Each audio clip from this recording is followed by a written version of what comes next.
This is Jonathan Keith, and you are listening to Missing Midwest, a true crime podcast about those that have gone missing. Today, we are talking about an abused mother who decided to leave behind a life of drugs to give her children a better life. However, she disappeared on the day her husband came home from jail. Someone knows something.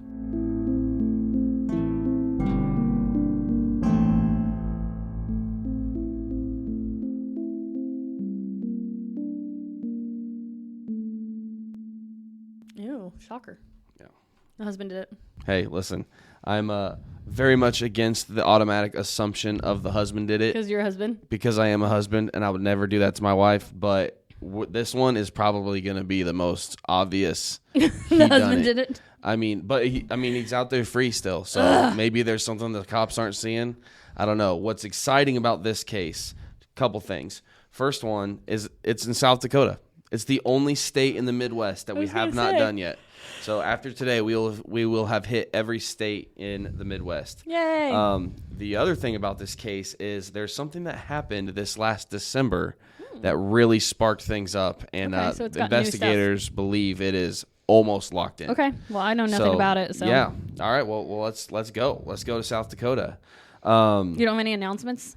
You know what? I don't, other than our little ad there about getting a subscription.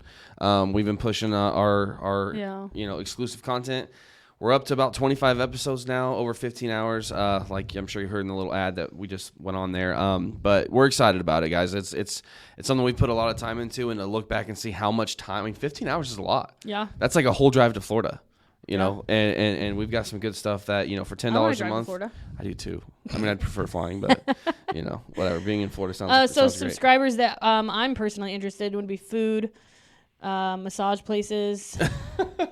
What else am I doing right now with my life? Just being pregnant, eating a lot. Yeah. Anyone that wants to subscribe that wants to pay us in food would be great. Well, right now it helps us to pay Cody, so the subscription helps us do that. But that's true. Other than that, we've got goals beyond this for sure.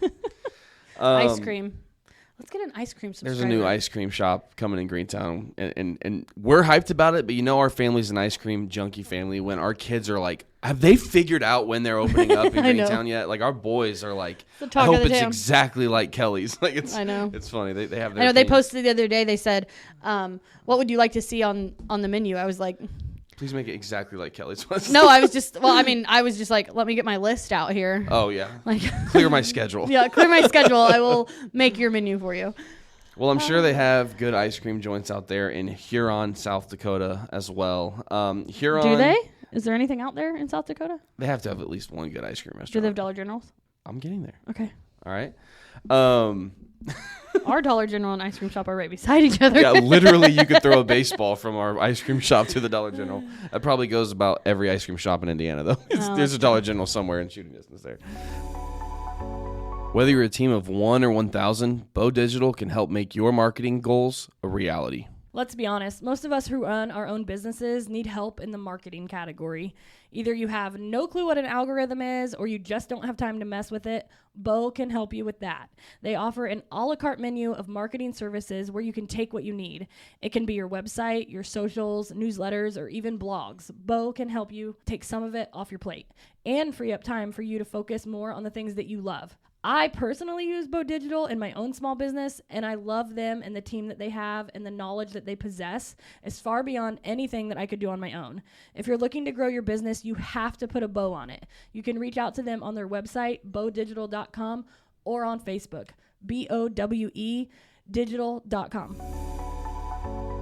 All right, so Huron, South Dakota is where we're going today. It's on the eastern half of the state, pretty much right there in the middle in terms of north and south. Population just over 14,000. They only have one Dollar General, but it's more than Bismarck. Remember last week we talked about Bismarck, and they don't have 14,000 people and only one Dollar General. That's kind of sad, though. I know. I'm like, listen, there. Over there in the Dakotas, they're getting slacked on the Dollar Generals. Yeah. They could use more. Today we were talking about the missing persons case for Rachel Cyriacks. Okay. This story just makes me so sad and mad for so many reasons, like furious mad. Just to see the pictures of her, like she's pretty, she was a mom, like she was really trying to, do the right thing with her life. And we've had stories about this before where it's like you see somebody turn their life around and you're like rooting for them and then something terrible happens. And And that's what happens with Rachel. And so, from the jump here, I'm frustrated even telling this story. But we're going to tell it because her story deserves to be heard. Okay. So Rachel had been battling drug addiction. She had her kids that I mentioned were actually in the custody of other family members. So she was 30 years old at this point, and she decided, I want to change my life. I want to be in my kids' lives. I want to get clean. I want to turn my life around. I want to do what's best for them. And I think we all support that, right? We hear those stories and we're rooting for those people, like I mentioned. She believed that even though she was 30, it wasn't too late. And that, if she worked hard, which she had a job, she was doing a lot of good things for her. Family members were cheering her on, helping her out, doing this was a good thing. Good for her. However, her husband was an absolute problem, a big problem. He was a frequent drug user as well, and he abused Rachel on multiple occasions. He was, pretty much absolute trash in terms of helping her get to a better life. Yeah, he was not on board with the change. Yeah. To be honest, I hope he hears this. I don't care. Okay. What's his name? Yeah, I'll send it to him. Bradley Cyriacks is this guy's name. Asshole. In 2013. Rachel filed for divorce, again, trying to take the next steps in her life to be more involved with her kids' lives, to try to just make everything better for herself and other people. And apparently, even though she filed for divorce, he thought he could just continually bully women. He said he didn't want the divorce, just super weak in the whole situation. Weak. And it's just so frustrating to even know what the rest is coming here. So in August of that year, August of 2013, Rachel filed a restraining order against him after he beat her up, drug her by her hair, and threatened to kill her with a knife. Wow. She said that he slept with her knife in one hand and her in the other. She was terrified. Wow. She didn't know if he was asleep or not. If she tried to run, she was worried that he was going to kill her. What a piece of crap. So, yeah. The next day, she filed a restraining order. Again, this whole process, trying to get a divorce. The court granted the restraining order. Ew, that's him? Yeah. She's way prettier than he is. Yeah. Court obviously granted the restraining order, in which case Bradley was furious. He apparently thought that the restraining order did not mean anything. As they usually do. Piece of trash. After the restraining order, she's trying to get divorced from him. He went and threatened her again.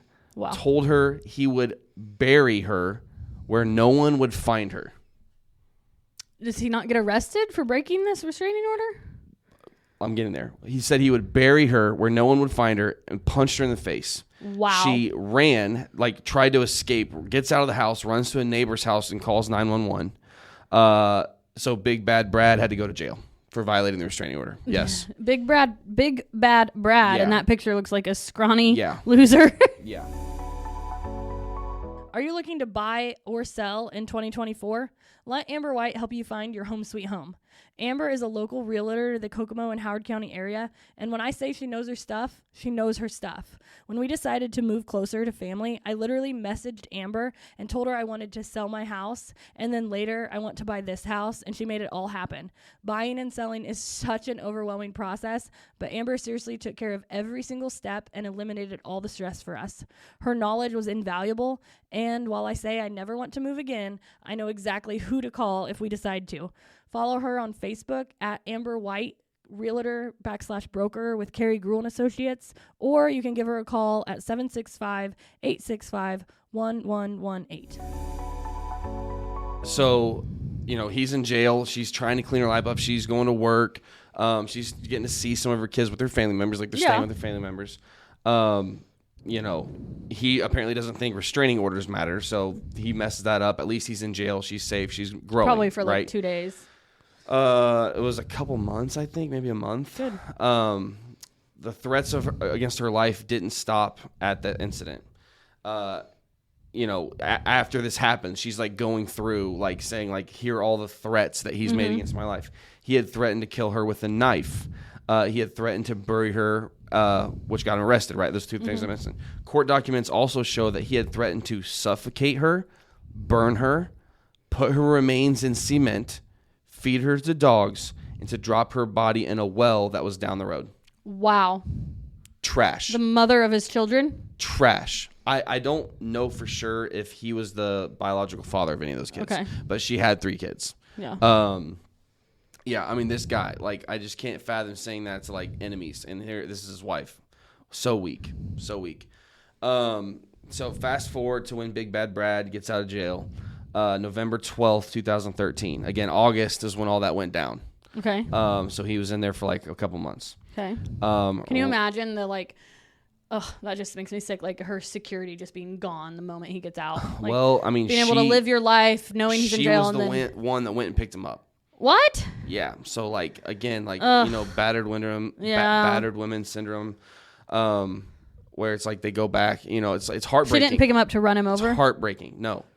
I would have been like, yeah, I'll give you a ride. Yeah. Seriously. Sorry, put it in reverse. Stand right here. So yeah, she went and picked him up to take them back to their house.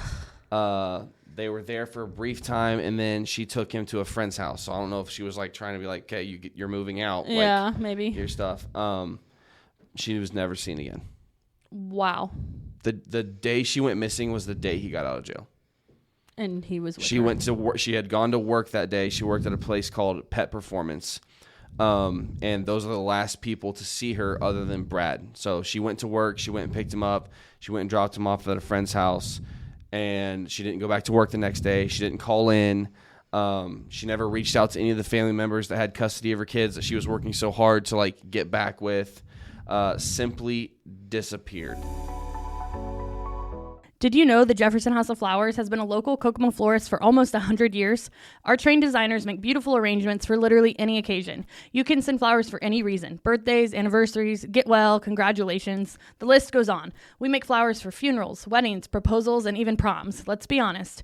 Receiving flowers, whether you're at home or at your work, it makes you feel special. You get butterflies and you feel loved, and that's what sending flowers is all about, the feeling it creates. Call us at 765-452-8269 and let us create something special and send it out for you.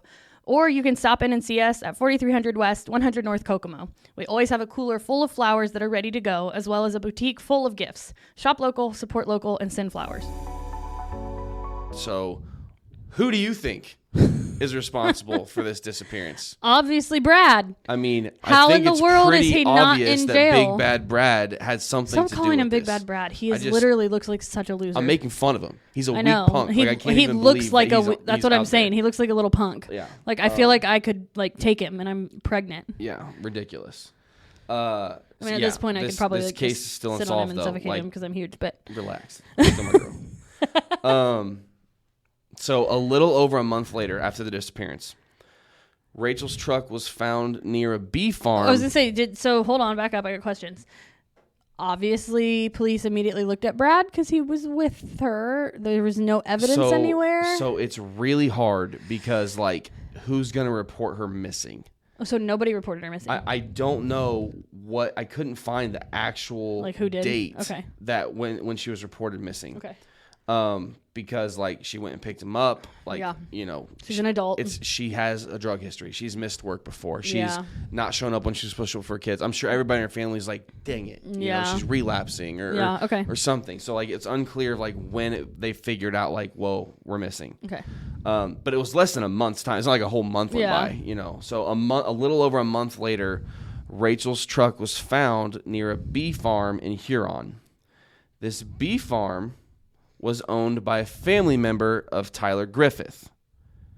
Remember I said that she took him to a friend's house? Oh, yeah. What's his name, Tyler? Tyler Griffith is the friend that she took Brad to the day he got out of jail. And then her truck was found abandoned on his property. On his family's property. His family's property. Yeah, yeah.